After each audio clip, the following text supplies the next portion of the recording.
வணக்கம், இது உங்கள் தினக்கதிர். புதுச்சேரி பாஜக முன்னாள் எம்எல்ஏவும் முன்னாள் மாநில தலைவருமான வே. சாமிநாதன் ஜனவரி முதல் பாஜக அரசின் மக்கள் விரோத கொள்கைகளுக்கு எதிராக பொதுமக்கள் திரள வேண்டும் என்று வலியுறுத்தியுள்ளார். ஒரு செய்திக்குறிப்பில், யூனியன் பிரதேசத்தின் கலாச்சார மற்றும் தார்மீக கட்டமைப்பிற்கு தீங்கு விளைவிக்கும் நடவடிக்கைகளை ஊக்குவிப்பதற்காக நிர்வாகத்தை விமர்சித்தார்.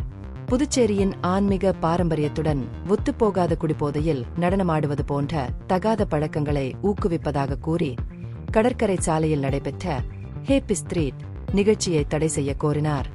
சாமிநாதன் அரசாங்கம் அதிகப்படியான கலாச்சாரத்தை வளர்ப்பதாக குற்றம் சாட்டினார்.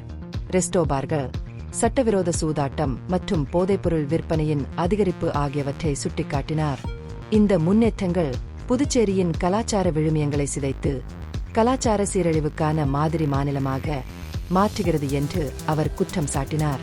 மேலும் குற்றங்கள் அதிகரித்து வருவது குறித்தும் கவலை தெரிவித்த அவர், மதுக்கடைகள் போன்ற பாதுகாப்பற்ற பொது இடங்கள் பெருகி வருவதே இதற்கு காரணம் என்று கூறினார்.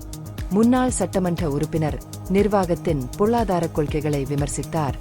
இது தொழில்களை புதுப்பிக்க தவறிவிட்டது.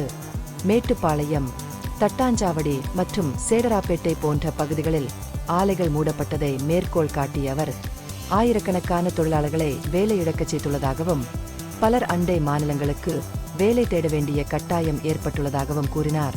தற்போதைய அரசாங்கமும் அதற்கு முன்னோடிகளும் தனிப்பட்ட இலாபங்களுக்காக பொருளாதார அபிவிருத்தியை புறக்கணிப்பதாக அவர் குற்றம் சுமத்தியுள்ளார். சாமிநாதன் தனது அறிக்கையில் பொது பாதுகாப்பு மற்றும் கலாச்சார விழுமியங்களை பாதுகாக்க வேண்டியதன் அவசியத்தை வலியுறுத்தி, பள்ளிகள் மற்றும் வழிபாட்டு தலங்களுக்கு அருகில் அமைந்துள்ள ரெஸ்டோபார்களை அகற்ற வேண்டும் என்றும் வலியுறுத்தியுள்ளார். ஹேப்பி ஸ்ட்ரீட் திட்டத்தை தொடர்ந்து அனுமதிப்பது மற்றும் மதுபான சாலைகளின் அதிகரிப்பு மற்றும் போதைப்பொருள் தொடர்பான நடவடிக்கைகள் போன்ற பிரச்சினைகளுக்கு தீர்வு காண தவறினால் சாத்தியமான சட்ட நடவடிக்கை எடுக்கப்படும் என்று அவர் அரசாங்கத்தை எச்சரித்தார். இறுதியாக, முன்னாள் எம்எல்ஏ காங்கிரஸ் மற்றும் தற்போதைய ஆளும் கூட்டணியின் செல்வாக்கிலிருந்து விடுபட்ட புதிய அரசாங்கத்தை அமைப்பதற்கு அரசியல் கட்சிகள் மற்றும் குடிமக்கள் ஒன்றிணைய வேண்டும் என்று வலியுறுத்தினார்.